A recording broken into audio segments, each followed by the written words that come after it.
আমাদের দাবি চাকরিতে প্রবেশের বয়সীমা ৩৫ করা। কারণ আমরা যেই জুলাই মাসে আগস্ট মাসে যে আন্দোলন করছি বৈষম্য নিয়ে, সেই বৈষম্যটা এখনও থেকে গেছে।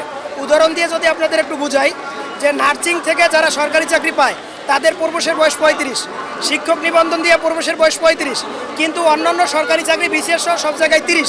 এটা কিন্তু একটা বৈষম্যের জ্বলন্ত উদাহরণ। আর একটা ব্যাপার যদি একটু ক্লিয়ার করি, যে আমরা বাংলাদেশে বাস করি, আমাদের এশিয়া মহাদেশ সারা বিশ্ব বাদে দিলাম, যদি শুধু দক্ষিণ এশিয়ার কথাই বলি, আপনি দেখবেন পার্শ্ববর্তী দেশ ভারত, সেখানে কোনো কোনো রাজ্যে চাকরিতে প্রবেশের বয়স সর্বোচ্চ 42-43, পাকিস্তানে 43, শ্রীলঙ্কায় 35, এরপরে অন্যান্য রাষ্ট্রেও 45 পর্যন্ত আছে। কিন্তু বিশ্বের বুকে একটা মাত্র দেশ যেখানে 30, সেটা বাংলাদেশ। আমরা চাই এই বাংলাদেশের বৈষম্যটা চেঞ্জ হোক। আর বাংলাদেশে এই 30 করা হয়েছে সেই 1991 সালে। তারপরে এই 34 বছরে 33 বছরে কোনো পরিবর্তন হয়নি।